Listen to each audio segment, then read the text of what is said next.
অনুপ্রভা, লেখিকা তামান্না ইসলাম শিমলা। পর্ব ১। নগরগ্রাম নামক একটি প্রত্যন্ত এলাকায় একের পর এক মৃতদেহ উদ্ধার। গতকাল নগরগ্রামে দায়িত্বপ্রাপ্ত পুলিশ কর্মকর্তাকে নৃশংসভাবে হত্যা করা হয়েছে। আজ সকালে গ্রামবাসীরা নদীর ঘাটে লাশ দেখতে পায়। পুলিশ কর্মকর্তা মকবুল মারুফের ডান হাত আর তার গোপনাঙ্গ ধারালো অস্ত্র দিয়ে ক্ষতবিক্ষত করা হয়েছে। বিস্তারিত জানাবেন রিপোর্টার আবুল হোসেন। পুরনো যুগের টিভিখানা বন্ধ করে দিল কাকন। হাতে থাকা রিমোটটা সোফায় রেখে উঠে দাঁড়ালো। কাঠের নিখুঁত কারুকাজ করা সদর দরজা খোলার জন্য হাত বাড়ালো সে। পেছন থেকে কে একজন ডেকে উঠল, আপা যাইও না। চোখে মুখে বিরক্ত পলাশের। বিরক্ত মুখ করে এগিয়ে আসলো কাকনের কাছে। যা হয়েছে ভালোই হয়েছে, ওইটা পুলিশ নামক কলঙ্ক, তোমার যাওয়ান লাগবো না। কাকনের মুখদ্বয় গম্ভীর। সামনে তাকিয়ে দরজা খুলে বাড়ির ভেতরে পা রাখল। গম্ভীর কণ্ঠে বলল, তুইও যাচ্ছিস আমার সাথে? শরীরে জড়ানো কাশ্মীরি শাল। গ্রামের কাঁচা রাস্তা ধরে এগিয়ে যাচ্ছে কাকন। তার পেছনে পলাশ। শীতের শুরু সবে। কুয়াশায় ঢেকে গেছে পরিবেশ। গা শীতল করা বাতাস। এই সময়টা এক অন্যরকম ভালো লাগার মতো অনুভূতি কাজ করে। থানার সামনে এসে থামে কাকন। রিপোর্টাররা সংবাদ করছে। বুকে দুহাত গুজে দাঁড়িয়ে রইল কাকন। এক পুলিশ কনস্টেবল নজরে পড়ে কাকনকে। সাংবাদিকদের ঠেলে রাস্তা পরিষ্কার করে দেয়। কাকন হেঁটে যায় সামনে। সাদা কাপড়ে মুখ ঢেকে রাখা মকবুল মারুফের মৃতদেহ। চোখ দিয়ে ইশারা করতেই আরেকজন পুলিশ কাপড়টা সরিয়ে দেয়। পেছন থেকে পলাশ আটকে ওঠে। মাথা ঘুরিয়ে চোখ বন্ধ করে নেয়। কাকন তাকিয়ে দেখছে লাশটাকে। চোখ দুটো তুলে নিয়ে গেছে। ঠোঁট জোড়ার মাঝ বরাবর ছুরির টানা। হাতের অবস্থা আরও খারাপ। কাকন হালকা করে নিঃশ্বাস ফেলল।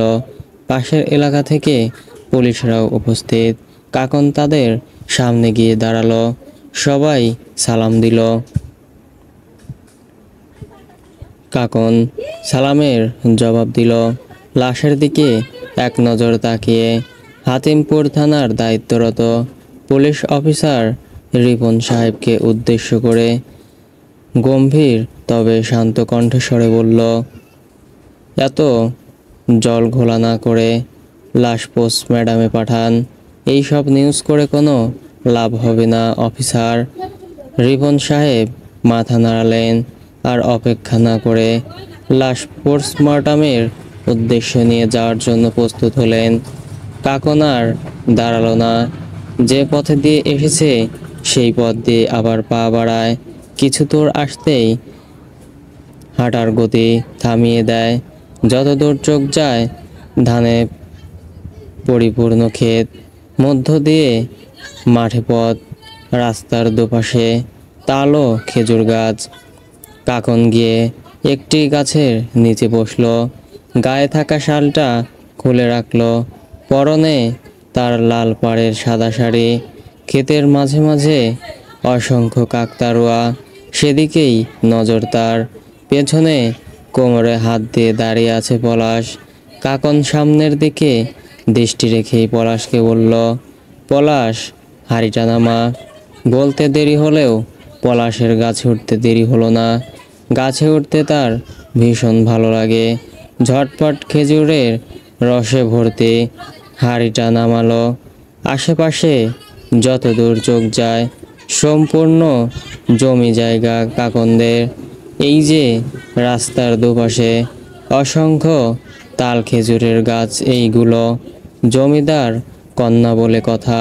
পলাশ হাঁড়ি নামিয়ে কাকনের সামনে দেয়। একটি মগও রাখা ছিল। কাকন এক মগ খেজুরের রস পান করে পলাশের দিকে এগিয়ে দেয়। পলাশ খেতে খেতে বলল, আপা তুমি হুদাই ওই নিয়ে গেলা, কি বিচ্ছিরি অবস্থা। কলেজ থেকে ফোন এসেছিল, ঠিক মতো কলেজে যাস না শুনলাম, তবে কি হোস্টেলে রেখে আসবো। কাকনের কথায় পলাশ মুখ ভার করে নেয়। তার আপাকে ছেড়ে সে কোথাও যাবে না। সব কলেজে ওঠা চঞ্চল পলাশ 18য় পা দিয়েছে কয়েকদিন আগে।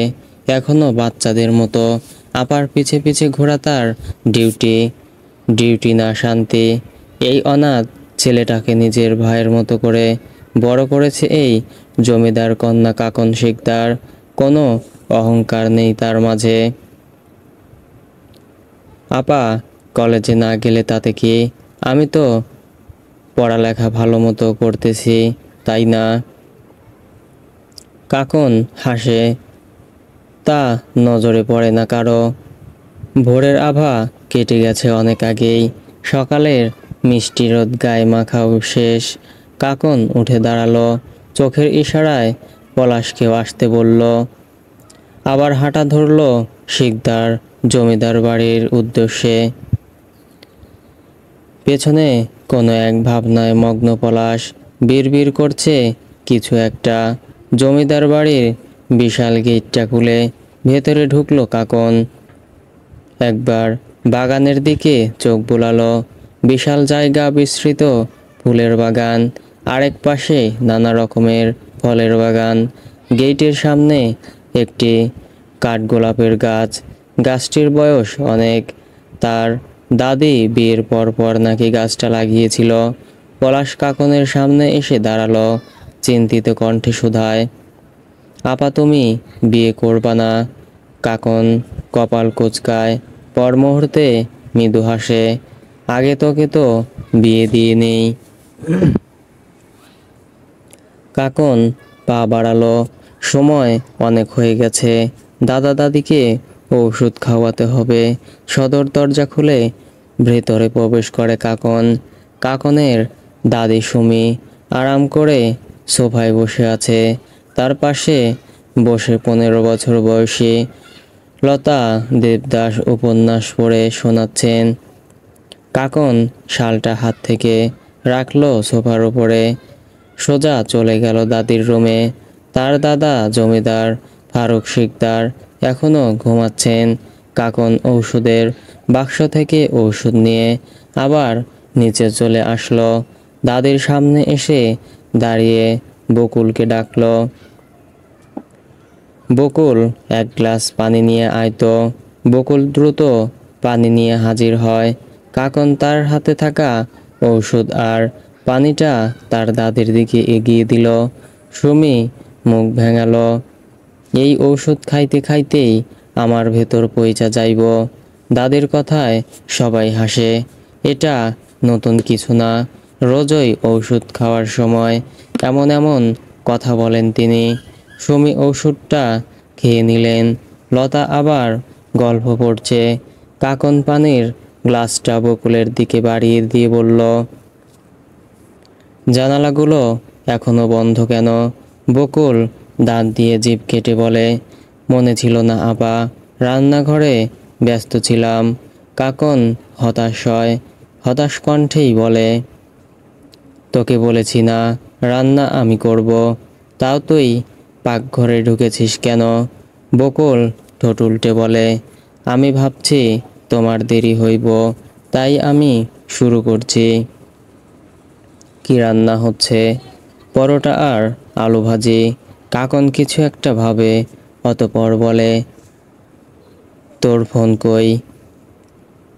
বেলাল আমাকে ফোন দিয়ে বলল, তোর ফোনে কল দিলে তোকে পাওয়া যায় না।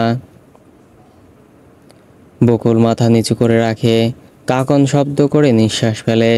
এই মেয়েটার বিয়ে হয়েছে, কদিন পর মা হবে, এখনো বাচ্চামো আচরণ। কাকন কপট রাগ দেখিয়ে বলে, বেলাল আসবে আজকে, মোবাইল খুঁজে বের কর কোথায় রেখেছিস। আর হ্যাঁ, কালকে শহরে যাচ্ছিস তুই, চেক আপ করাতে হবে। বকুল কিছুটা খুশি হয়। দ্রুত নিজের ঘরে চলে গেল মোবাইল খোঁজার জন্য। কাকন স্মিত হাসল মেয়ের কাণ্ড দেখে। এমন সময় বাজার সদাই নিয়ে হাজির হন রহমত চাচা। 2 ব্যাগ ভর্তি জিনিস, এক হাতে কাঁচা বাজার আর এক হাতে মাছ মাংস। আম্মাজান, দেহ কি সুন্দর ইচা মাছ। আসার সময় দেখলাম বিল থিকা উঠাইছে, তাই নিয়ে আসলাম। কাকন মৃদু হাসে। এই লোকগুলোর হাসি মাখা মুখ দেখলে তারও ভালো লাগে। কাকন স্মিত হেসে বলল, ভালো হয়েছে। এখন খালাকে বলো রান্না করে দিতে। রহমত হাসতে হাসতে বাজার নিয়ে সদাই ঘরে চলে গেল। রহমত এই বাড়িতে রয়েছে অনেক ছোট থেকে, বলতে গেলে তাদের পরিবারের একজন সদস্য। তার 2 মেয়ে বকুল আর লতা। বকুলের বিয়ে হয়েছে এই গ্রামের একজন ব্যবসায়ীর ছেলের সাথে। ছেলেটা খুব ভালো। বকুলের 8 মাস চলছে, তাই বাবার বাড়ি চলে এসেছে। বাবার বাড়ি বলতে এই জমিদার বাড়ি। আর ছোট মেয়ে লতা সবে নবম শ্রেণীতে। এরা সবাই এই বাড়ির সদস্য, আপন লোক। ওপর থেকে কিছু পড়ার আওয়াজ কানে আসে কাকনের, তার দাদির রুম থেকে। কাকন দ্রুত পায়ে উপরে উঠে সোজা তার দাদির ঘরে যায়। তার পেছনে সুমি আর লতা। ঘরে এসে কাকন স্বস্তির নিঃশ্বাস ফেলে। কাচের গ্লাস ভেঙে চূর্ণ বিচূর্ণ। কাকন কাজ টপকিয়ে তার দাদার কাছে আসে, গম্ভীর কণ্ঠস্বরে বলেছিলাম তো, কিছু প্রয়োজন হলে আমাকে, না হলে লতাকে ডাকবেন। নিজে নিজে করতে যান কেন? কাকন আরেকটা গ্লাসে পানি ভরে তার দাদা ফারুককে খাইয়ে দেয়। ফারুক শিকদার ব্রেন স্ট্রোক করেছিলেন 2 সপ্তাহ আগে। এতে তার ডান পাশ পুরোপুরি অবশ হয়ে গিয়েছে। ঠিকমতো থেরাপি দিলে ঠিক হয়ে যাবে, কিন্তু সমস্যা হচ্ছেন তিনি থেরাপি নেবেন না। কাকন উঠে দাঁড়ালো, গ্লাসটা রেখে কাজগুলো পরিষ্কার করলো। সুমি ফারুককে বকাঝকা করছে, ফারুকও তর্ক করছে। কাকন বিরক্ত হয়, তীক্ষ্ণ কণ্ঠে ধমক দিয়ে বলে, আমি আর না শুনছি না দাদা। আগামীকালকের মধ্যেই আপনাকে থেরাপি দিতে হবে। আমি ডাক্তার কাকাকে কল করে আজকেই সব কিছু বাড়িতে ব্যবস্থা করছি, আর আগামীকাল ডাক্তার পাঠিয়ে দিতে বলবো। কাকন স্থান ত্যাগ করলো। সুমি ফারুককে মুখ ভেঙালো, আমার কথা তো শোনো না, এখন নাতনির কথা শোনো। ফারুক মুখ ছোট করে বলে, আমার অত রং তামাশা ভালো লাগে না গিন্নি, এত থেরাপি আমার পছন্দ না। সুমি শব্দ করে হাসে, বইনে আমার তোমারে থেরাপি দিয়াই ছাড়ব। এই নিয়ে নগর গ্রামে 7টা খুন হলো, আর আপনারা বসে বসে দেখছেন। প্রত্যেকটি খুনের ধরন এক। গত 3 বছর ধরে এসব চলছে, আর আপনারা প্রত্যেকটি কেসের ফাইল পড়ে আছে বন্ধ হয়ে। কেন? বাকি 6টা কেস আবার পিয়নের রিওপেন করুন, এবং যত তাড়াতাড়ি সম্ভব। আমার আসামিকে চাই। কতটা চাপ পড়ছে আমার উপর ও আপনাদের ধারণা আছে? সামনে দাঁড়িয়ে আছে প্রায় 12 জন পুলিশ কর্মকর্তা। তাদের উপর ক্ষিপ্ত তারেক খন্দকার। উত্তেজনায় নিজেকে সামলাতে পারছেন না নিজেকে। হাতিমপুর থানার অফিসার রিপন সাহেব মুখ খুললেন, আসলে স্যার, বাকি 6টা খুনের কোনো প্রমাণ পাওয়া যায়নি। এমনকি তাদের পরিবারের লোকজনেরাই কেস বন্ধ করে দিয়েছে। তারেক রাগে ফেটে পড়ছে। তিনি তেজি কণ্ঠস্বরে বললেন, আবার ফাইল ওপেন হবে মানে ওপেন হবে। আর আমিও কি বোকা আপনাদের এসব বলছি? হ্যাঁ, আপনাদের উপর দায়িত্ব দেওয়া আমার জন্য বোকামি। আপনাদের সাসপেন্ড করা উচিত। সকলেই মাথা নিচু করে দাঁড়িয়ে আছেন। তারেক খন্দকার একজন উচ্চপদস্থ অফিসার, তার সামনে কিছু বলার সাহস কারো নেই। তারেক নিজের চেয়ারে বসলেন, নিজের রাগটাকে নিয়ন্ত্রণ করার চেষ্টা করলেন। দীর্ঘশ্বাস নিলেন, শান্ত কণ্ঠস্বরে বললেন, মিস্টার গণেশ পাল, মকবুল মারুফের পরে থানার সম্পূর্ণ দায়িত্ব আপনার। তবে আমার মনে হয় না আপনি এই কেস নিয়ে এগোতে পারবেন। গণেশ মাথা নিচু করেই রইল। তারেক গণেশকে উদ্দেশ্য করে বলল, আমি গোয়েন্দা বিভাগের সবথেকে তুখোড় মস্তিষ্কের কর্মকর্তা তেজওয়ান খন্দকারকে পাঠাবো। তার সাথে থাকবে তার সহকর্মী।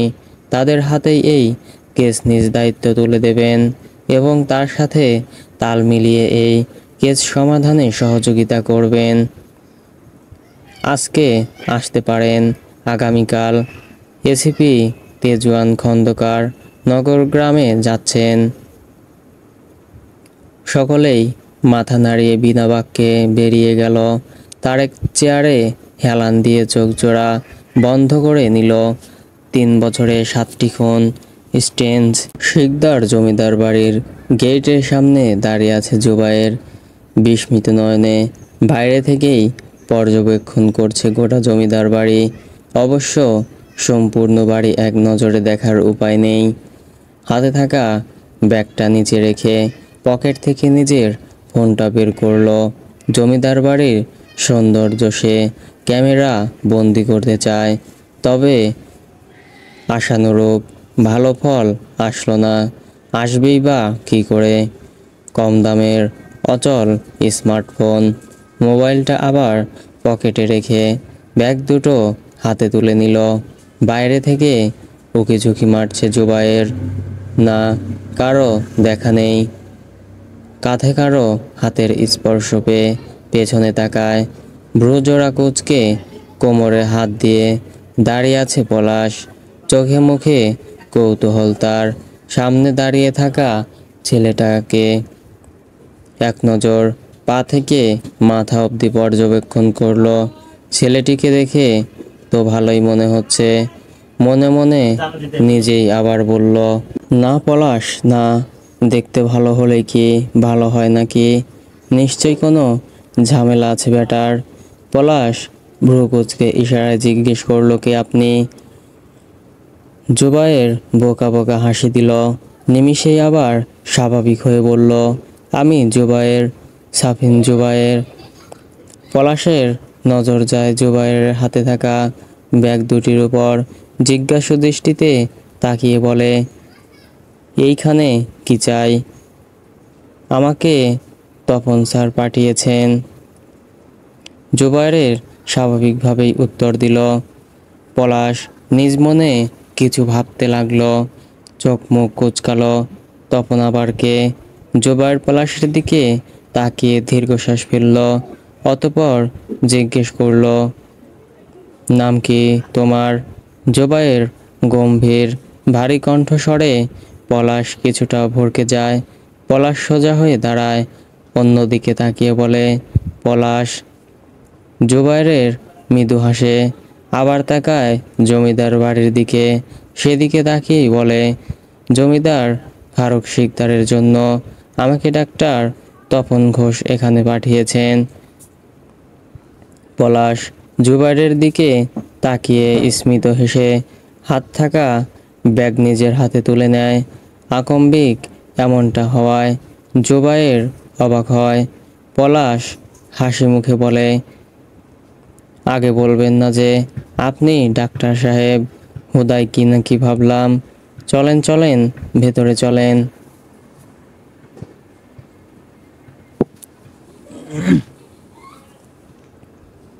জুবায়েরকে আর কিছু বলার সুযোগ দিল না পলাশ।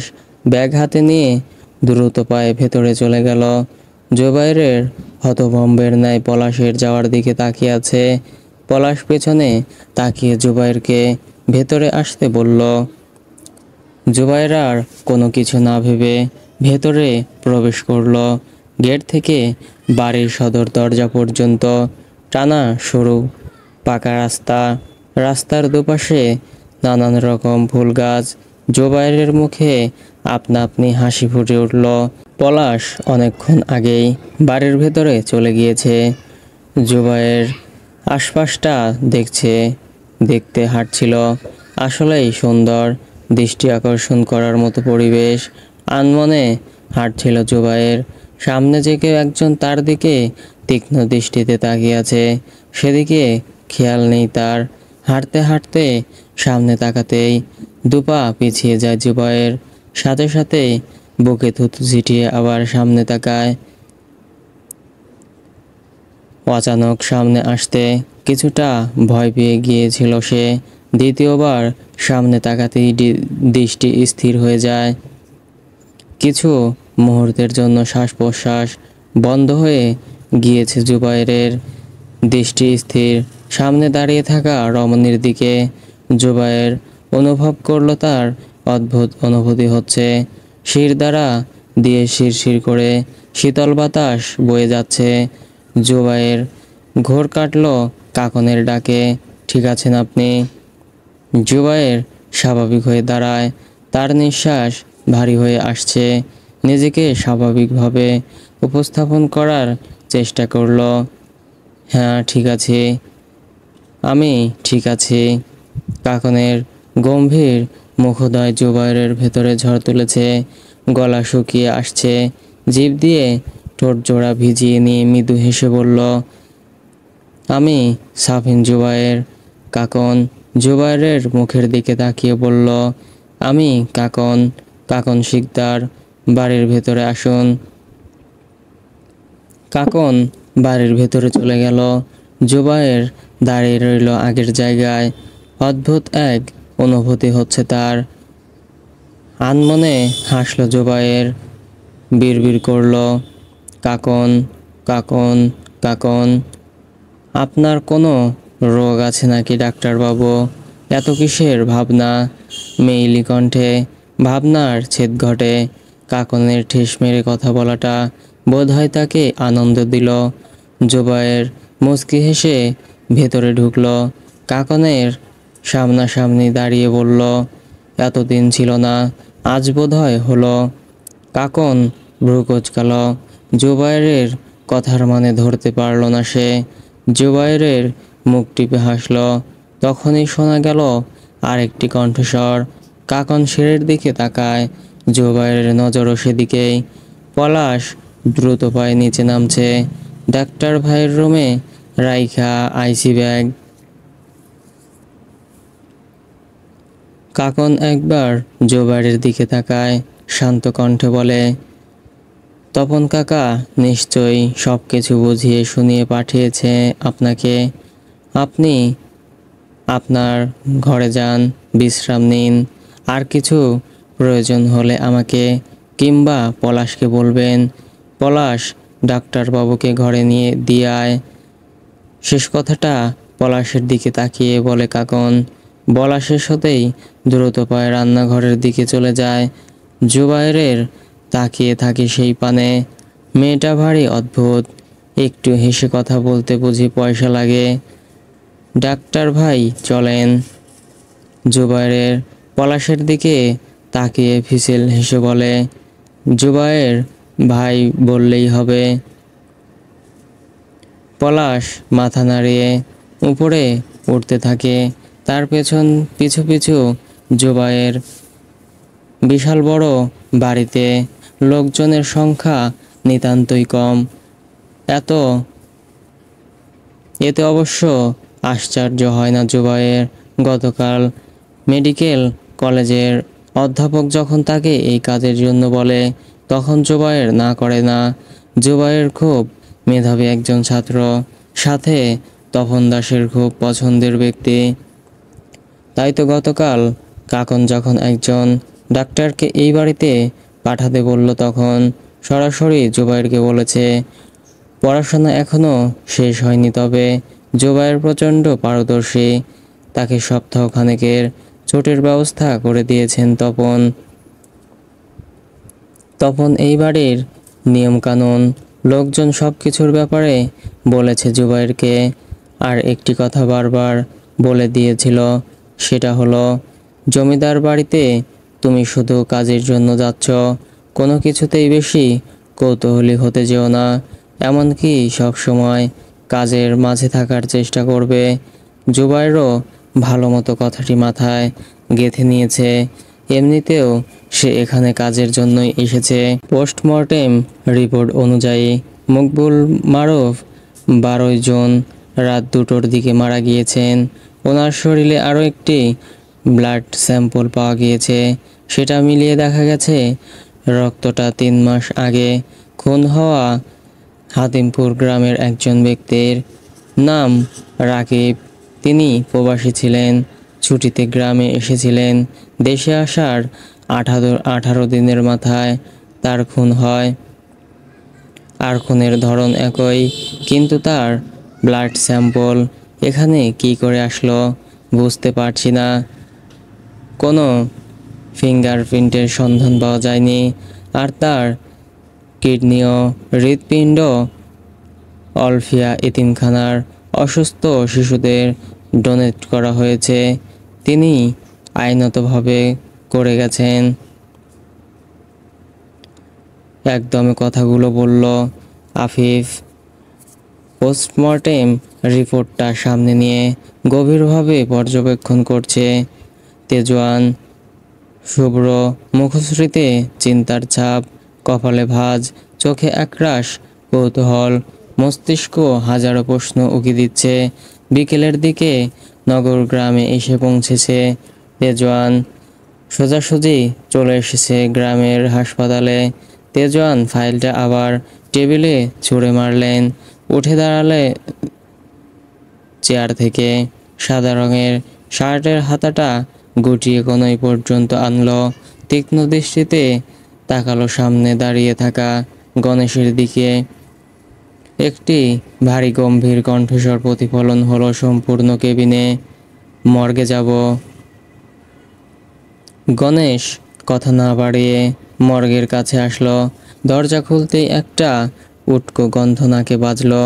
দ্রুত নিজের নাকে রুমাল ধরলেন গণেশ। তেজওয়ান গণেশের দিকে একবার তাকালো, সোজা ঢুকে গেল ভেতরে। তেজওয়ানের পেছনে তার সহকর্মী আফিফও প্রবেশ করল। আফিফও নাক ছিটকালো, কি বিচ্ছিরি গন্ধ। নাকে হাত দিল। পর মুহূর্তে তেজওয়ানের গম্ভীর চাহনি দেখে হাত নামিয়ে নিল। চোখে থাকা কালো প্রেমের চশমাটা ঠিক করে শুকনো ঢোক গিলল। গণেশ এসে তাদের পেছনে দাঁড়ায়। এই গন্ধটা সে সহ্য করতে পারছে না। অবাক হলো তেজওয়ানকে দেখে। কোনো প্রতিক্রিয়া হচ্ছে না ছেলেটির। বয়সে তার ছেলের বয়সী। কতই আর বয়স হবে, 26 কি 27। পুনরায় তেজওয়ানের গম্ভীর কণ্ঠস্বর কানে আসতেই সোজা হয়ে দাঁড়ায় গণেশ। মকবুল মারুফের লাশটা। গণেশ দ্রুত ভয়ে একটি বেডের কাছে এসে মুখ থেকে কাপড় সরিয়ে দেয়। কি ভয়ানক দেখতে লাগছে। তেজওয়ান লাশের সামনে এসে দাঁড়ায়, ঠোঁটের দিকে ভালো করে তাকায়। কিছুক্ষণ তাকিয়ে রইল। এটা কোনো ধারালো ছুরি দিয়ে করা আঘাত। তেজওয়ান গণেশের দিকে তাকিয়ে গম্ভীর গলায় বলল, শেষ কাজের জন্য লাশ বাড়িতে পাঠিয়ে দিতে পারেন। গত 1 মাসের কল রেকর্ড এবং ফোন লোকেশনের ডিটেলস আগামীকালের মধ্যেই আমার চাই। আগের 6টি খুনের ফাইল এবং মকবুল মারুফ সম্পর্কে সকল তথ্য কালকের মধ্যে হাজির করবেন। গণেশ মাথা নাড়িয়ে বলে, ঠিক আছে স্যার, তাহলে বডিটা পাঠিয়ে দেব। তেজওয়ান চোখের ইশারায় হ্যাঁ বলল। আফিফ তেজওয়ানকে উদ্দেশ্য করে বলল, স্যার, এনার বাড়ির লোকদের সাথে কথা বলবেন না। তেজওয়ান ফিচেল হাসল। মুহূর্তেই তা মিলিয়ে গেল। ডান হাত দিয়ে নিজের চুল স্লাইড করতে করতে বলল, তারাই আসবে কথা বলতে মানে? আফিফের কথার কোনো জবাব দেয় না তেজোয়ান। বড় বড় পা ফেলে বেরিয়ে যায়। তেজোয়ান বেরিয়ে যেতেই তার কথার মানে ভাবতে ভাবতে আফিফও বেরিয়ে গেল। গণেশ সাপ ছেড়ে বাঁচল। নিজের হাঁটুর বয়সী ছেলে তাকে নাকানি চোবানি খাওয়াচ্ছে। নাক চেপে দ্রুত সেও বেরিয়ে গেল। জমিদার বাড়িতে আজ নানা পদের রান্না হচ্ছে। অতিথি আসছে বলে কথা। বকুল বিকেলেই শহরে চলে গেছে, আগামীকালকের মধ্যেই চলে আসবে। কাকনার মাজেদা খালা মিলে রান্না বসিয়েছে। পায়েস, পোলাও, মাংস, রোস্ট, ভালো ডাল ভাত এবং 5 রকমের ভর্তা, সাথে মাছ ভাজা তো আছেই। সকল রান্নাই প্রায় শেষ, শুধু ডাল রান্না বাকি। কাকন ডাল চড়িয়ে দিয়ে মাজেদাকে বলল,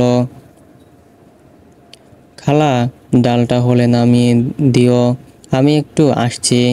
মাজেদা মাথা নাড়ায়। ভর্তা বানাতে বানাতে বলে, রাইতের খাও নেই, এত কিছু রান্না করা লাগে, এত খাইবো কেমনে? কাকন হাসে, উত্তর দেয় না। একটা বাটিতে গরুর মাংস আলাদা করে রাখে, আরেকটা বাটিতে পায়েস। কাকন চলে যায় খাওয়ার ঘরে। একটি রাজকীয় খাবার টেবিল, 22টি চেয়ারের বিশাল বড় কাঠের টেবিল, তাতে সাজ করা কাঁসার বাসন। কাকন একটি গ্লাসে পানি ভরে উপরে যাওয়ার জন্য পা বাড়ায়। উদ্দেশ্য দাদির রুম। দাদি আর লতার খবর নেই, কোন ঘরে গিয়ে বই পড়ছে কে জানে। দুজনেই বই পোকা। ফারুকের রুমটা তুলনামূলক বাকি রুমের থেকে আলাদা এবং আকারে বড়। দরজাটাই নিখুঁত কারুকাজ করা, দুপাল্লা বিশিষ্ট। কাকন দরজার সামনে এসে দাঁড়ায়। ভেতরে জুবায়ের ফারুকের সাথে কথা বলছে আর হাত নাড়াতে সাহায্য করছে। কাকন কিছুক্ষণ দাঁড়িয়ে তাদের কথোপকথন শুনল।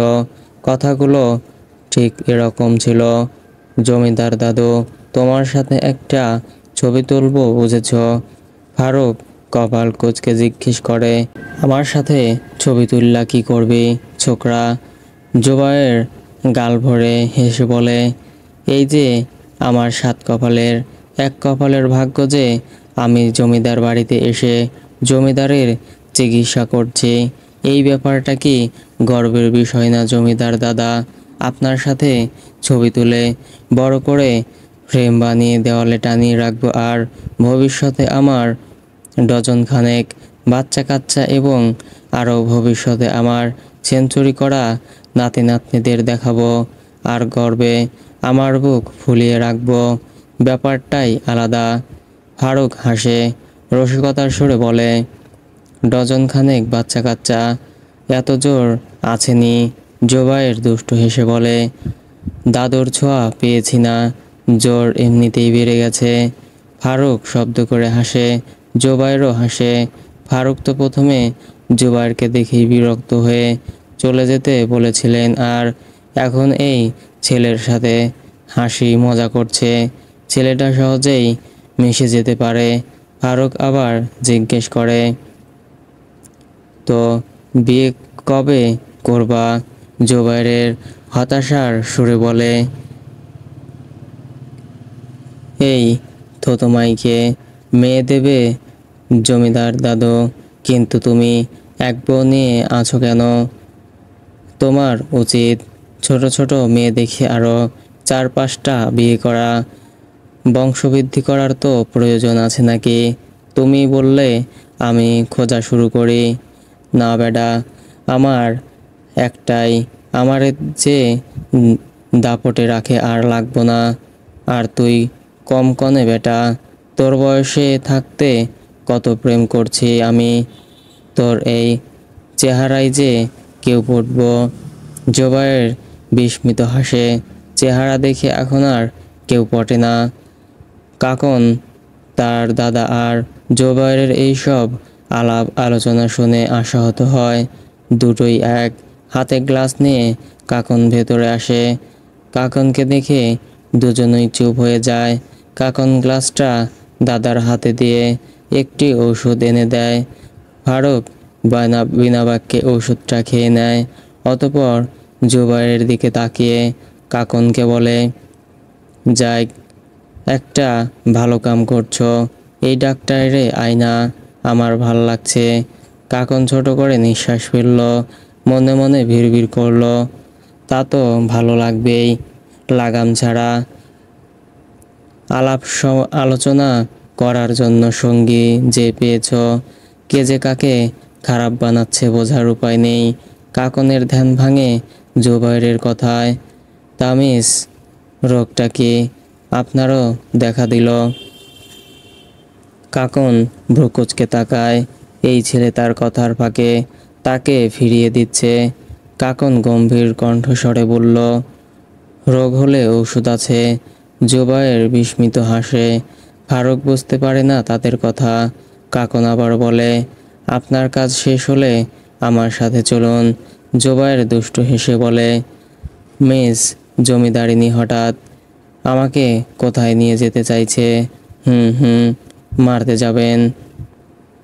কাকনের গম্ভীর কণ্ঠে বলা কথায় জুবাইরের চুপ হয়ে যায়। মিসেস জমিদারিনীর কি হাসতে মানা, নাকি স্বাভাবিকভাবে কথা বলা এই মজাও বোঝে না? জুবাইর হতাশার শ্বাস ফেলে, জিনিসপত্র গুছিয়ে উঠে দাঁড়ায়। কাকন তার দাদার দিকে তাকিয়ে বলে, দাদিকে পাঠিয়ে দিচ্ছি, নিজে নিজে কিছু করতে যেও না।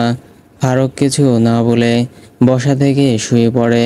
কাকন বেরিয়ে যায়, জুবাইরও যায়। কাকন কোথায় যাচ্ছে জুবাইরের জানা নেই। এত বড় বাড়িতে সব কিছু গোলক ধাঁধার মতো। কাকন জুবাইরকে নিয়ে ছাদে এসেছে। জুবাইরের কোনো কথা বলছে না, চুপচাপ আসছে। কাকন গিয়ে দাঁড়ালো ছাদের একপাশে। জুবাইরের কিছুটা দূরত্ব রেখে পাশাপাশি দাঁড়ালো। দুজনেই নিশ্চুপ, দুজনের দৃষ্টি শূন্যর দিকে।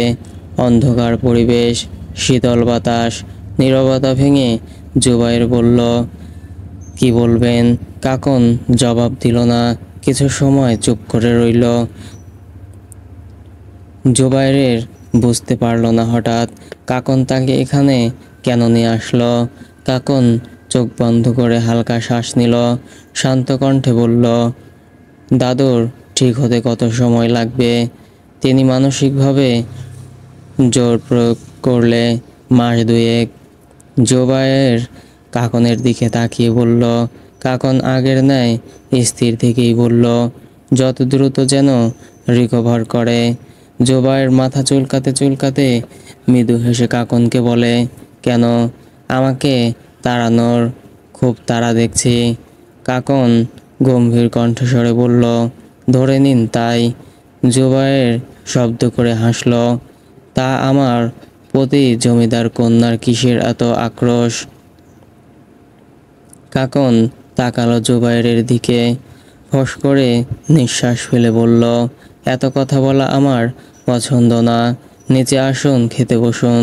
কাকন দ্রুত পায়ে নিচে চলে গেল। জুবায়ের দাঁড়িয়ে রইল কিছুক্ষণ, কিছু একটা ভাবছে সে। আবার শব্দ করে হাসল, বিড়বিড় করে বলল, সমস্যা কি তোর জুবায়ের? এত পায়ে পড়া ভাব তো আগে ছিল না। খারাপ হয়ে যাচ্ছিস তুই, ভুলে যাস না তুই কে। এই পরীকে নিয়ে অনুভূতি জাগিয়ে ফেলিস না। তোর মতো ছেলের সাথে কি এই পরীর মিলন হবে বোকা? আর এটা শুধু অ্যাট্রাকশন, শুধু আকর্ষণ। নিজেকে নিজে বোঝালো জুবায়ের। প্রথম দেখাতেই কি কেউ কারো প্রেমে পড়ে নাকি? সে তো প্রেম ভালোবাসা বিশ্বাস করে না। এবার তার জন্য না। বিস্মিত হাসল জুবায়ের। আস্তে আস্তে হাসিটা মিলিয়ে গেল। এত হাসি ভালো না, এতে নাকি কান্নাটাও বাড়ে। গ্রামের কাঁচা রাস্তা দিয়ে হাঁটছে তেজোয়ান, পকেটে দুহাত গুজে রাখা সাদা শার্টের সাথে কালো প্যান্ট। ফরমাল পোশাকেও সুদর্শন লাগছে তাকে। অন্ধকার পরিবেশ, আশেপাশে মানুষ কিংবা বাড়িঘর নেই, দূর দূরান্তে ফসলের ক্ষেত। আফিফ মোবাইলের টর্চ জ্বালিয়ে এদিক ওদিক তাকিয়ে ভীতু পায়ে হাঁটছে। ছেলেটা সোজা শান্ত, একটু ভীতু, মূলত এখন ভয় পাচ্ছে ভূতের। জিন ভূতে প্রচণ্ড ভয় পায় আফিফ, শুধু তেজওয়ানের কারণে নিজের ভয়টা প্রকাশ করতে পারছে না। তেজওয়ান এবং আফিফের সাথে দুজন পুলিশ কনস্টেবল, তারা মূলত যাচ্ছে জমিদার বাড়ি। এ গ্রামে থাকার কোনো ব্যবস্থা না থাকায় তেজওয়ানদের জমিদার বাড়িতেই থাকার জন্য ব্যবস্থা করা হয়েছে। পুলিশ কনস্টেবলদের হাতে তাদের জিনিসপত্র, তারা সামনে সামনে যাচ্ছে, তাদের পেছনে তেজওয়ান ও আফিফ। সামনেই আলো দেখা যাচ্ছে, বাড়িঘরের চিহ্ন নজরে পড়ছে। তেজওয়ান থামল, আফিফের দিকে আর চোখে তাকিয়ে গম্ভীর কণ্ঠে জিজ্ঞেস করলো, কয়টা বাজে? আফিফ জিভ দিয়ে ঠোঁটজোড়া ভিজিয়ে নিল। পরিবেশটা গা শিরশির করা। ফোনের দিকে তাকিয়ে বলল, স্যার, 8:44। তেজওয়ান কিছু বলল না, আবার হাঁটা লাগালো। আফিফও দ্রুত হাঁটছে। কি এক গ্রামে নিয়ে আসলো তাকে। আর কয়েক মিনিট হাঁটলেই জমিদার বাড়ি। জমিদার বাড়ির গেটের সামনে এসে দাঁড়ালো তেজওয়ান। অন্ধকারের মাঝেও যতখানি পারল তীক্ষ্ণ দৃষ্টিতে পর্যবেক্ষণ করল বাড়ির প্রতিটি কক্ষে সোনালি আলো। গেট থেকেই বাড়ির দরজা বরাবর, রাস্তাতেই সোডিয়ামের মৃদু আলো। তেজওয়ান গেটের ভেতর তার ডান পা রাখতেই তার মনে হলো একটি শীতল বাতাসের ধাক্কা এসে তাকে পিছিয়ে দিতে চাইল। সেদিকে পাত্তা না দিয়ে এগিয়ে গেল সদর দরজার দিকে। তার পেছনে আফিফ তো আছেই। পুলিশ কনস্টেবল কোনো না এক মেয়ের সাথে কথা বলছে, মেয়েটির মুখে মুখ দেখা যাচ্ছে না। পুলিশ দুজন বাড়ির বাইরে অবস্থিত সিঁড়ি দিয়ে উপরে চলে গেল। এই সিঁড়ি বাড়ির দোতলার সাথে সংযুক্ত। দোতলার মোট 22টি রুমের টানা বারান্দা, আর এই সিঁড়িটা বারান্দার সাথে সংযুক্ত। মূলত বাড়িতে আগুন লাগলে বা কোনো বিপদ হলে যেন এই সিঁড়ি দিয়ে বের হওয়া যায়, সে উদ্দেশ্যেই সিঁড়িটা তৈরি করেছিলেন জমিদার কামরুল।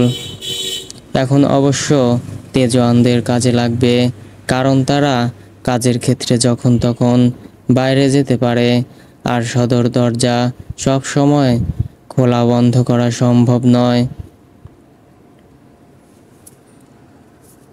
পুলিশ দুজন চলে যেতে তেজওয়ান মেয়েটির সামনে এসে দাঁড়ায়, গম্ভীর গলায় বলে, আমি তেজওয়ান খন্দকার। কাকন মৃদু হেসে বলে, আমি কাকন শিকদার, এই বাড়ির জমিদার কন্যা। কাকন সম্পূর্ণ কথা শেষ করার আগেই তেজওয়ান বলে, কাকন স্মিত হেসে মাথা নাড়ে। তেজওয়ানের মুখদ্বয় একদম শান্ত। আফিফ কোমরে হাত দিয়ে হাঁপাচ্ছে, একটু হেসে বলল, ইয়ে মানে ভেতরে যাব না, আসলে খুব ক্লান্ত, স্টুপিড। তেজওয়ানের কথায়ও চাহনিতে আফিফ চুপ হয়ে সোজা হয়ে দাঁড়ায়। কাকন মৃদু হেসে দুজনকেই বলে, ভেতরে আসুন। তেজওয়ানও আফিফ ভেতরে যায়। কাকন পলাশকে ডাকে, পলাশ তার ঘরেই পড়ছে। কাকনের ডাক শুনে দৌড়ে আসে তাদের কাছে। কাকন পলাশকে, তেজওয়ান ও আফিফকে দেখিয়ে বলে, ওনাদের ঘরগুলো দেখিয়ে দিয়ে আসো। কাকন তেজওয়ান ও আফিফের দিকে তাকিয়ে স্মিত হেসে বলল, মিস্টার খন্দকার, আপনারা ফ্রেশ হয়ে নিচে আসুন, খাবার ব্যবস্থা করা হয়েছে। আফিফের ঠোঁটে হাসির রেখা ফুটে ওঠে, হেসেই বলে, হ্যাঁ হ্যাঁ অবশ্যই। তেজওয়ান আর আফিফ চলে যায় উপরে। তাদের দুজনের জন্য দুটি আলাদা ঘরের ব্যবস্থা করা হয়েছে। কিছুটা অবাক হয় তেজওয়ান, দুটো ঘরের কি প্রয়োজন তাদের? অপরদিকে মুগ্ধ হয় ঘরের সাজসজ্জা দেখে।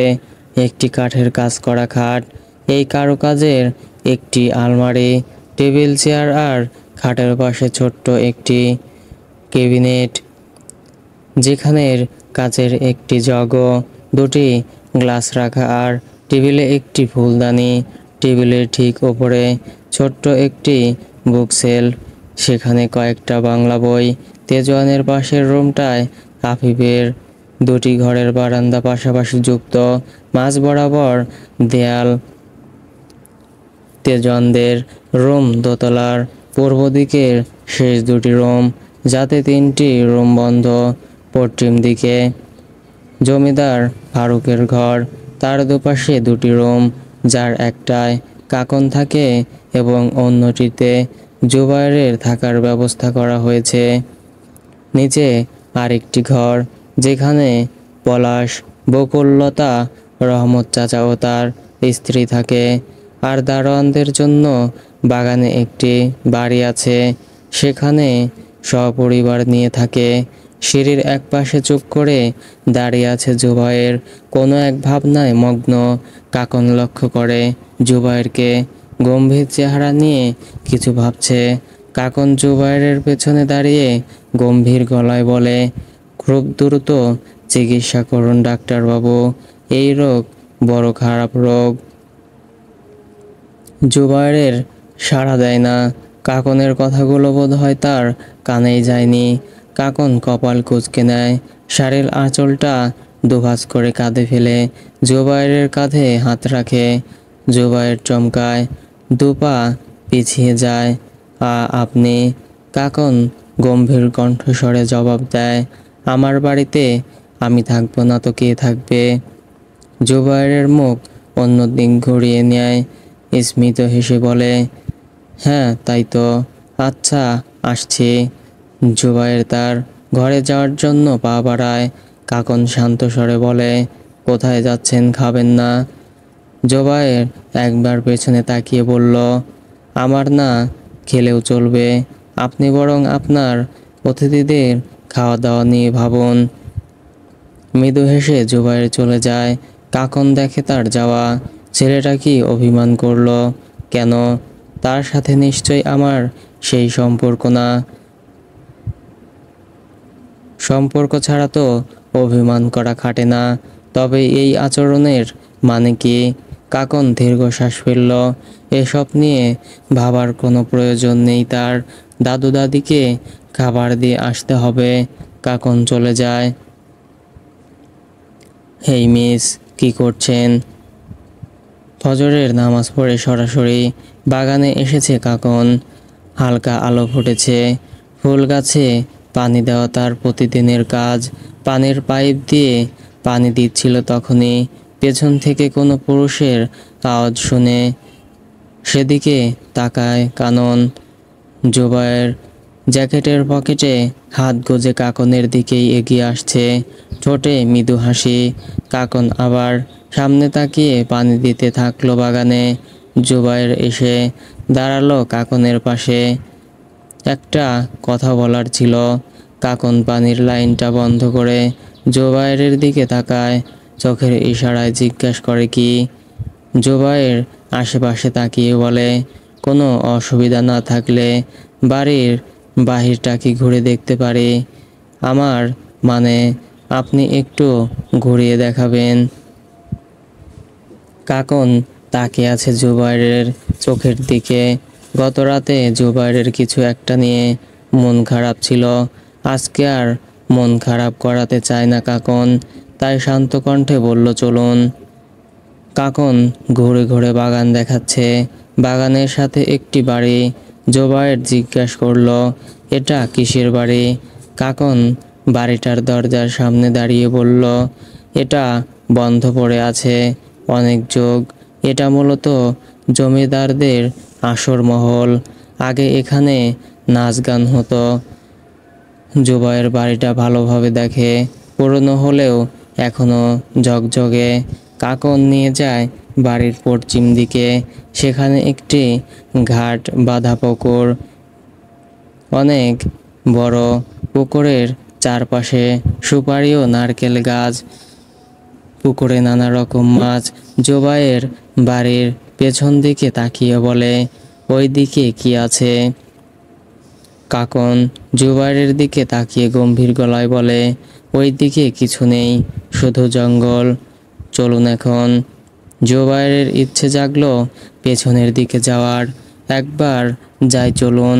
কাকন বিরক্তিকর কণ্ঠে বলল, ওই দিকে যাওয়ার কোনো প্রয়োজন নেই, বাড়িতে চলুন। কাকন দ্রুত পায়ে সেখান থেকে চলে আসলো। জুবাইর কপাল কুঁচকে তাকিয়ে রইল। একবার জঙ্গলের দিকে তাকিয়ে ভাবল, ওই দিকে কি আছে যে যাওয়া যাবে না? জুবাইর আর কিছু ভাবল না। এই কৌতূহলী হয়ে তার লাভ নেই।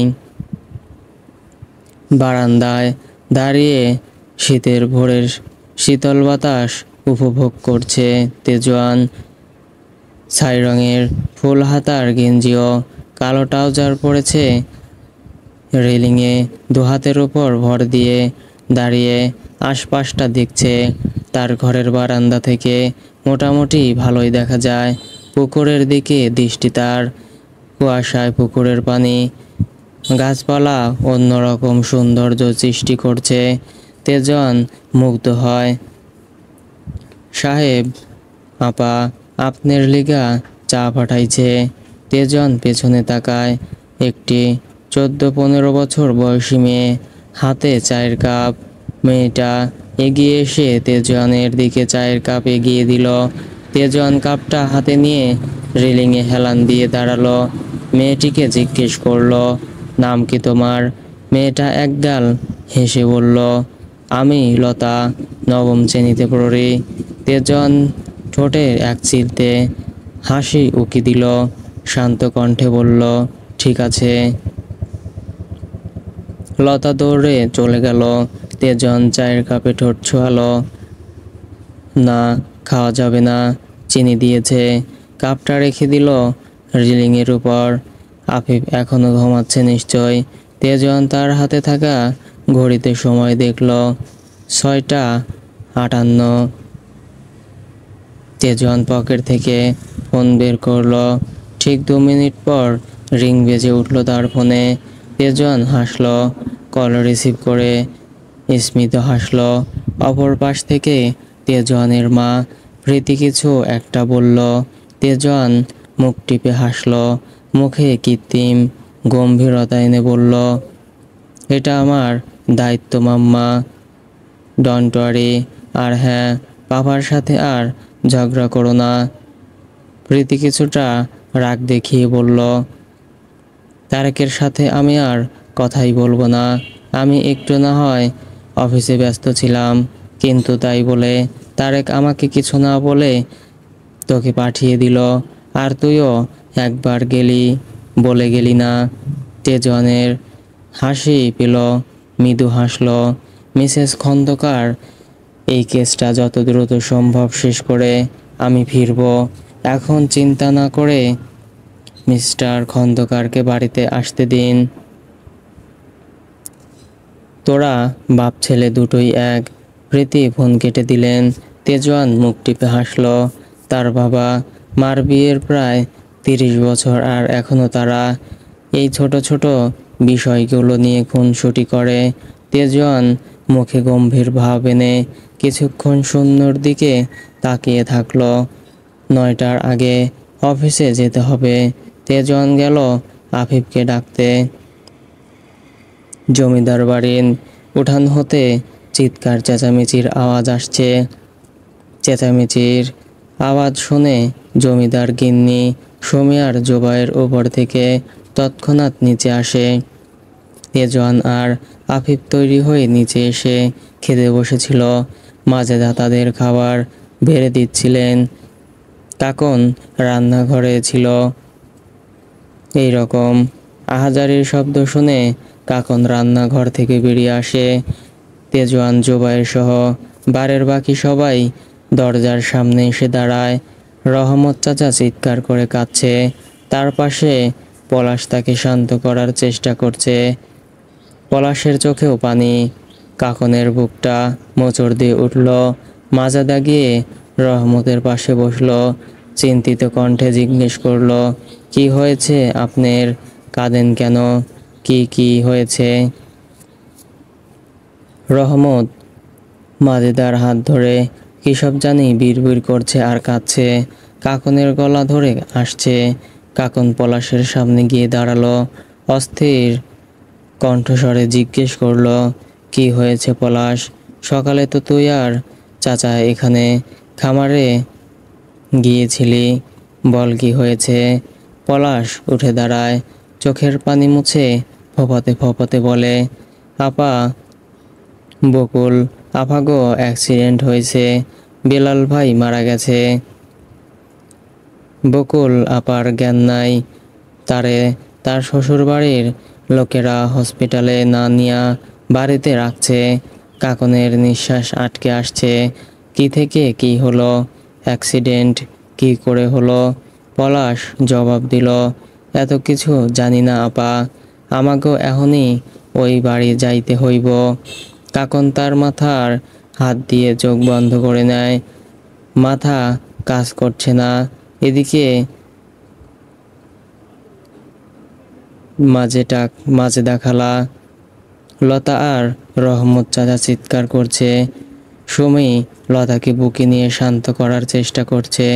জুবায়ের, তেজওয়ান আর আফিফ সবটাই শুনল। জুবায়ের কাকনের সামনে এসে গম্ভীর গলায় বলল, এভাবে দাঁড়িয়ে না থেকে চলুন তাদের বাড়িতে। মেয়েটাকে হসপিটালে বা চিকিৎসা না করলে বিপদ হতে পারে। পলাশ, আমাকে নিয়ে চলো।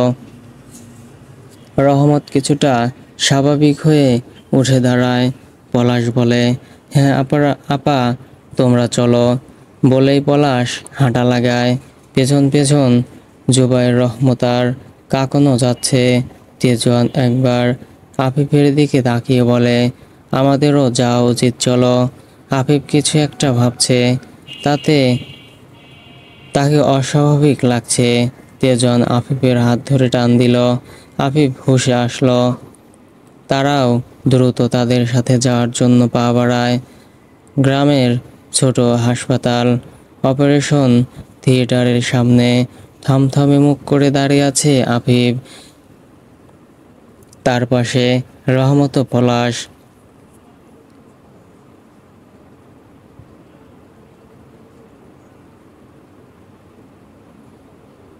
তাজোয়ার দিকে চলে গিয়েছে থানায়। কাকন আর জুবাইরও বাড়িতে চলে গেছে। রহমত আফিফের কাছে কাঁধে হাত রেখে আফিফ পেছন ঘুরে তাকায়। রহমত কিছুটা স্বাভাবিক হয়েছে। আফিফের দুহাত নিজের হাতে নিয়ে কৃতজ্ঞতার সুরে বলল, আপনারে অনেক অনেক ধন্যবাদ। আমাগো লিগায় আমার মাইয়া বাইচা ফিরল। আফিফ কিছু বলল না, আবার তাকিয়ে রইল অপারেশন থিয়েটারের দরজার দিকে। বকুল মাথায় আঘাত পেয়েছিল, কিন্তু তার শ্বশুরবাড়ির লোকজন কিছুতেই বকুলকে হাসপাতালে নিতে দেবে না। তাদের কথা, স্বামীর মৃত্যুর জন্য দায়ী বকুল। সেখান থেকে আফিফ কোনো কথায় পাত্তা না দিয়ে বকুলকে কোলে নিয়ে সোজা হাসপাতালের উদ্দেশ্যে হাঁটা লাগায়। আর সেখানে কাকন থাকায় কেউ বাধাও দিতে পারেনি। ওটি থেকে ডাক্তার বের হলো। আফিফ এগিয়ে গেল ডাক্তারের কাছে। চিন্তার ছাপ চোখে মুখে স্পষ্ট তার। ডাক্তার আফিফের দিকে তাকিয়ে গম্ভীর গলায় বললেন, দ্রুত রক্ত লাগবে, তা না হলে বাচ্চার ক্ষতি হয়ে যাবে। আফিফ নিজেকে শান্ত করার চেষ্টা করে, বড্ড বেশি কান্না পাচ্ছে তার। আফিফ ছোট করে শ্বাস ফেলে বলল, আমি দেব রক্ত। ডাক্তার ভ্রুকুচকে তাকিয়ে বলে, আগে রক্তের গ্রুপ তো মেলাতে হবে, তারপর। আফিফ আর কিছু বলার সুযোগ না দিয়ে নিজে বলে ওঠে, আমাদের দুজনেরই একই গ্রুপের রক্ত। B negative. রহমত আর পলাশ অবাক হয়। ডাক্তার আর কিছু না বলে আফিফকে ভিতরে নিয়ে যায়। বকুলের পাশের সিটে আফিফকে শুইয়ে দেওয়া হলো। আফিফ একবার বকুলের দিকে তাকায়। কান্না পাচ্ছে তার। বুকের বাম পাশে অসহ্যকর যন্ত্রণা হচ্ছে। চোখ সরিয়ে নিল। বিড়বিড় করে বলল, এভাবে কেন দেখা হলো আমাদের? ফাইলগুলো নিয়ে নাড়াচাড়া করছে তেজওয়ান। কিছু তো একটা গড়বড় আছে। মকবুল মারুফের ফোন রেকর্ড থেকে অদ্ভুত কিছু পাওয়া গেছে। তিনি মারা যাওয়ার মিনিট কয়েক আগেও কারোর সাথে কথা বলেছেন। তখন তার লোকেশন ছিল থানায়, আর এই নাম্বার থেকে প্রায় কথা হতো। তেজওয়ানের ধারণা এই নাম্বারের ব্যক্তি হয়তো মকবুল মারুফের খুনের সাথে জড়িত। তেজওয়ান বন্ধ হওয়া বাকি কেসের ফাইলগুলো দেখতে লাগলো। আজব লাগছে তার কাছে। মার্ডার হওয়া প্রতিটি ব্যক্তি উচ্চবিত্ত। তেজওয়ান প্রথম খুনের কেস ফাইল ওপেন করে। সে উঠে দাঁড়ায়। এই লোকটার সাথে তেজওয়ান পূর্ব পরিচিত, তার বন্ধুর বাবা। তেজওয়ান চেয়ারে গা এলিয়ে বসে। চোখ বন্ধ করে আছে সে। হাতে কলম নিয়ে শূন্যে আঁকিবুকি করছে আর কিছু বিড়বিড় করছে।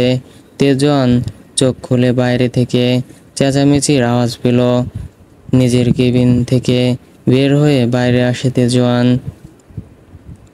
একটি মধ্যবয়স্ক মহিলা আর একটি যুবক ছেলে পুলিশ অফিসার গণেশ দাসের সাথে কিছু নিয়ে কথা বলছে। রীতিমতো চেঁচামেচি করছে।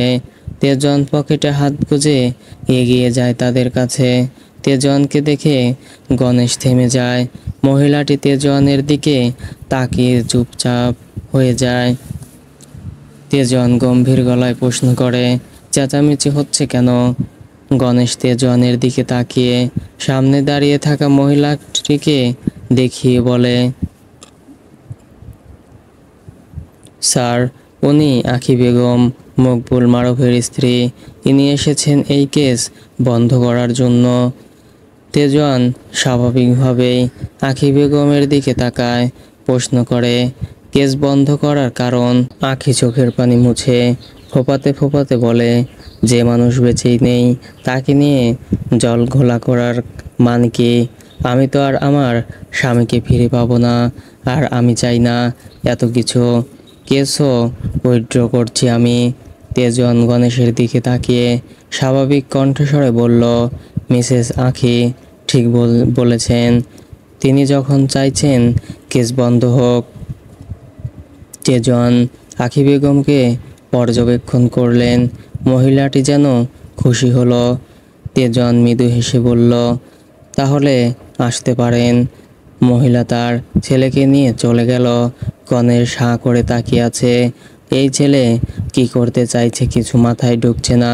তেজওয়ান আর চোখে গণেশের দিকে তাকিয়ে গম্ভীর গলায় বলল, মহিলার কল রেকর্ড বের করুন। লোক লাগান পেছনে। কখন কোথায় যায়, কার সাথে কথা বলছে, সব কিছু আপডেট চাই। আগামীকাল চেয়ারম্যান বাড়িতে যাব, খবর পাঠিয়ে দিন। তেজওয়ান গটগট করে থানা থেকে বেরিয়ে পড়ল। হাতে তার পুরনো ফাইলগুলো। এখন থেকে জমিদার বাড়ি পর্যন্ত হেঁটেই যেতে হবে অনেকটা পথ। থানার গেটের সামনে দাঁড়িয়ে পূর্ণিমার চাঁদ দেখছে তেজওয়ান। আকাশটা পরিষ্কার, মৃদু বাতাস, শীত শীত অনুভূত হচ্ছে তেজওয়ানের। তেজওয়ান মৃদু হাসল। ফোনটা বের করে বাবার নম্বরে কল করলো। কেমন আছো বাবা? ওপাশ থেকে তারেক খন্দকার অসহায়ের স্বরে বলল, প্রচণ্ড খারাপ আছি। তোমার মা আমাকে বাড়িতে ঢুকতে দেয়নি। আমি এখন মিরপুরে আছি ফ্ল্যাটে। তেজওয়ান মুখ টিপে হাসল। তারেক আবার বলল, তোমার মাকে বোঝাও তেজওয়ান, এত জেদ করতে নেই। তেজওয়ান স্মিত হেসে বলল, দেখছি। তুমি আগামীকাল বাড়িতে চলে যেও। আরও কিছুক্ষণ কথা হলো তাদের মাঝে। ফোন রেখে সময়টা দেখল, 9টার বেশি বেজে গেছে। মেঘের গর্জন কানে আসতেই তেজওয়ান ভ্রু জোড়া কুঁচকে যায়। এই অসময়ে বৃষ্টি। ছোট করে নিঃশ্বাস ফেলে দ্রুত পা বাড়ালো। বৃষ্টি আসার আগেই তাকে বাড়িতে যেতে হবে। শীতকালে বৃষ্টি আসাটা অস্বাভাবিক। বিরক্ত লাগলো তার। অর্ধেক রাস্তা আসতেই বৃষ্টি অঝরে নামতে শুরু করলো। আশেপাশে কোথাও আশ্রয় নেওয়ার জায়গা নেই, চারিদিকেই ধানক্ষেত। তেজন দৌড় লাগালো। না, দৌড়ে লাভ নেই, সে ভিজেই গেছে। এখন আর দৌড়ে লাভ কি?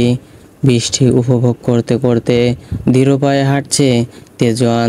হঠাৎ লক্ষ্য করলো তার পেছনে কেউ একজন আছে।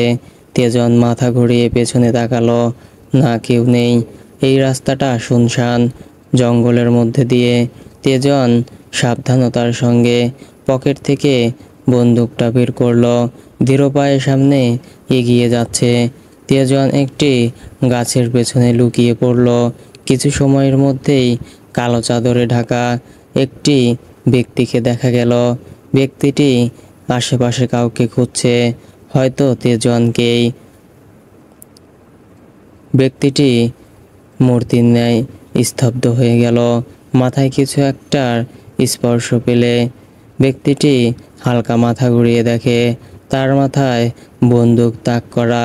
ঘুরে সোডিয়ামের আলোতে স্পষ্ট দেখা না গেলেও ব্যক্তিটি দু পা পিছিয়ে গেল। তেজন একটানে ব্যক্তিটির চাদর টেনে ফেলে দিল। তেজন অবাক হলো। তুমি? মেয়েটি হাসলো। পরনে তার লেডিস জিন্স আর কালো শার্ট। মেয়েটি মুচকি হেসে তেজনকে জড়িয়ে ধরল। টুপ করে তেজনের গালে চুমু খেয়ে বলল, ইয়েস আই অ্যাম।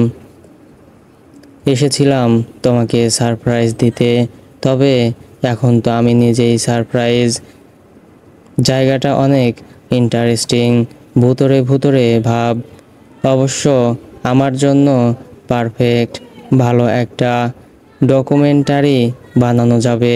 তেজন কপাল কুঁচকে বন্দুকটা পকেটে রেখে বলল, জায়গাটা ভালো না প্রিয়া, এখানে থাকাটা বিপজ্জনক। তোমার জন্য ডকুমেন্টারি বানানোর জন্য হলে অন্য কোথাও গিয়ে বানাও। প্রিয়া ডোন্ট কেয়ার একটা ভাব নিয়ে বলল, ডার্লিং ডোন্ট ওয়ারি, আমি একা আসিনি, আমার সাথে গোটা টিম এসেছে। তেজন কিছু বলল না, বলতে ইচ্ছা করলো না। প্রিয়া তেজনের হাত নিজের হাতে নিয়ে মৃদু হেসে বলল, তুমি চিন্তা করো না ডার্লিং, আমি মজা করছিলাম। আমরা এই গ্রামে না, এই গ্রাম থেকে 2-3টে গ্রাম পরে একটা গ্রামে কাজ করব। আমি তো এসেছি তোমার সাথে দেখা করতে। তেজন নিজের হাত ছাড়িয়ে নিল। তার কাছে বিরক্ত লাগছে। তেজন বিরক্ত নিয়েই বলল, এখন তুমি আসতে পারো। প্রিয়া কপাল কুঁচকে বলল, এত রাতে আমি একা যাব কিভাবে? যেভাবে এসেছো সেভাবে। কথাটি বলে তেজন নিজের মতো সামনে এগিয়ে যেতে লাগলো। প্রিয়ার খারাপ লাগলো। এই ছেলেটাকে গত 2 বছর ধরে নিজের করার চেষ্টা করছে, কিন্তু ছেলেটি কিছুতেই তাকে বুঝতে চাইছে না। যদি ভালোই না বাসে, তাহলে তাদের ভবিষ্যৎ কিসের ওপর দাঁড়াবে? পরিবারের কথা তো তেজন প্রিয়াকে বিয়ে করতে রাজি হয়েছে, কিন্তু ভালোবাসা বা ভালো লাগা কোনো অনুভূতি এই মেয়ের মধ্যে কাজ করে না। তেজনের গত 2 বছর ধরে চেষ্টা করছে প্রিয়া, কিন্তু তেজনের মনে একটুও জায়গা করতে পারেনি। হবে কত দিনে আমার মনের মানুষের সনে, চাতক প্রায় নিশি চেয়ে আছে কালো শশী, হব বলে চরণ দাসী, তা হয় না কপাল গুনে। মেঘের বিদ্যুৎ মেঘে যেমন লুকালে না পায় অন্বেষণ, কালারে হারায় তেমন ওইরূপ হেরিয়ে দর্পণে, ওইরূপ যখন স্মরণ হয়, থাকে না আলোক ও লজ্জার ভয়। লালন ফকির ভেবে বলে সদাই, ও প্রেম করে যে সে জানে, মিলন হবে কত দিনে আমার মনের মানুষের সনে। তেজন থেমে যায়, মিষ্টি নারী কণ্ঠের সুরে মাতাল মাতাল লাগছে তার। কে গাইছে গান? জমিদার বাড়ির বাগানের পাশ থেকে শব্দ আসছে। তেজন দাঁড়িয়ে থাকতে পারল না, তাকে চুম্বকের মতো আকর্ষণ করছে এই মিষ্টি সুর। মাতাল মাতাল লাগছে, বৃষ্টির তেজ বেড়েছে কয়েক গুণ। নারী কণ্ঠের উৎস খুঁজতে পাগলের মতো ছুটছে তেজন। কেমন যেন অনুভূতি হচ্ছে তার, কেন এত অস্থির লাগছে। মনে হচ্ছে এই মুহূর্তে এই মাতাল করা কণ্ঠে অধিকারী রমণীকে না দেখলে তার নিঃশ্বাস বন্ধ হয়ে যাবে। তেজন দৌড়াতে দৌড়াতে পশ্চিম দিকের পুকুরের সামনে চলে আসে। তেজনের অবস্থা একদম নাজেহাল, ভিজে এনে একাকার অবস্থা। চুলগুলো চোখের উপরে এসে পড়েছে, ইন করা শার্ট এখন এলোমেলো। তেজন থেমে যায়, নিঃশ্বাস ক্রমশ ভারী হচ্ছে তার, হৃৎপিণ্ডটা যেন খনি বেরিয়ে আসছে। পুকুর ঘাটের সিঁড়িতে বসে আছে এক রমণী, দুপা পুকুরের পানিতে। দোতলার সোনালি আড়তে সবটা স্পষ্ট। রমণীর পরনে লাল পাড়ের সাদা শাড়ি, বৃষ্টির পানিতে শাড়ি লেপ্টে আছে রমণীর শরীরে, কোমরে দিকটা দৃশ্যমান। তেজন চোখ সরাতে চাইলেও পারল না, উল্টো দিক হয়ে বসে আছে মেয়েটি। চুলগুলো সামনের দিকে ছিল, হঠাৎ মেয়েটি চুলগুলো পেছনে দিয়ে দিল, কোমর পর্যন্ত লম্বা কালো চুল বেয়ে বৃষ্টির পানি টুপ টুপ করে পড়ছে। তেজন চাইছে এক্ষুনি এখান থেকে চলে যেতে, কিন্তু পারছে না। তার মনে হচ্ছে তাকে কেউ আটকে রেখেছে, তাকে অন্য কেউ নিয়ন্ত্রণ করছে। তেজন এক পা ও সামনে পেছনে নিতে পারছে না, শক্তি পাচ্ছে না। অনেক কষ্টে মুখ থেকে শব্দ বের করলো। শুনছেন? রমণী থেমে গেল, একদম নড়াচড়া করছে না। তেজন অস্থির কণ্ঠস্বরে আবার বলে উঠল, কে আপনি? রমণী দ্রুত শাড়ির আঁচল দিয়ে ঘোমটা দিল, হালকা মাথা ঘুরিয়ে তাকালো পেছনে। এক নজর দেখে নিল পুরুষটিকে। না না, সুদর্শন পুরুষ। রমণী দ্রুত পায়ে উপরে উঠে আসলো, তেজনকে পাশ কাটিয়ে দৌড়ে চলে গেল অন্ধকার জঙ্গলের দিকে। রমণী পাশ দিয়ে যেতেই তেজন ঝটকা খায়, নাকে এসে বাড়ি খায় এক মিষ্টি সুবাস। তেজন নিঃশ্বাস কয়েক গুণ দ্রুত চলতে শুরু করলো, শরীর কাঁপছে তার, অন্যরকম শিহরণ কাজ করছে। রমণীর দিকে যাওয়া, তাকিয়ে আনমনে যাওয়ার জন্য পা বাড়ালো, না যেতে পারল না, তার হাতকেও ধরে রেখেছে।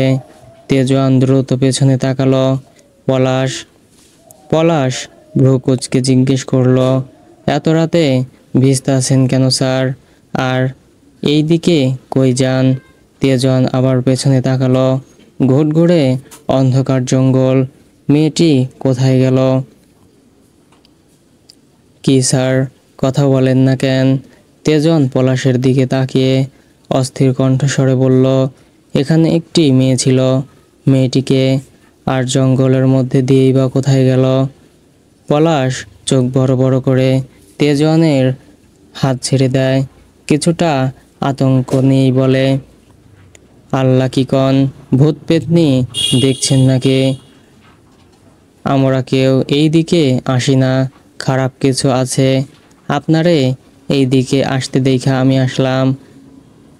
না না, আমি এইখানে থাকবো না, এই দিকে আসলে অনুপ্রভার ভূতে ধরব।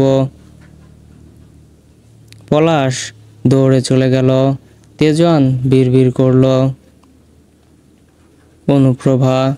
অনুপ্রভার ভূত?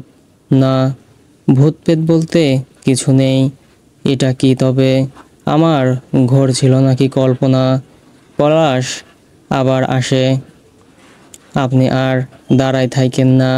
অনুপ্রভার আত্মা ভর করলে আর বাঁচতে পারবেন না। তাড়াতাড়ি বাড়িতে চলেন।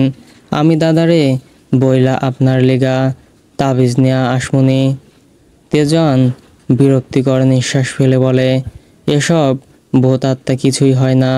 পলাশ তেজনের হাত ধরে বাড়ির দিকে নিয়ে যেতে যেতে বলে, আছে আছে, অনুপ্রভার আত্মা আছে, অনেক খারাপ, আল্লাহ মাফ করো। তেজনের মস্তিষ্কে প্রশ্ন জাগে, অনুপ্রভাকে। সো ফ্রেন্ডস, ভুল ত্রুটি হলে ক্ষমার দৃষ্টিতে দেখবেন এবং নিত্য নতুন গল্প দেখতে চাইলে চ্যানেলটি সাবস্ক্রাইব করে পাশেই থাকবেন। এতক্ষণ সাথে থাকার জন্য ধন্যবাদ সবাইকে।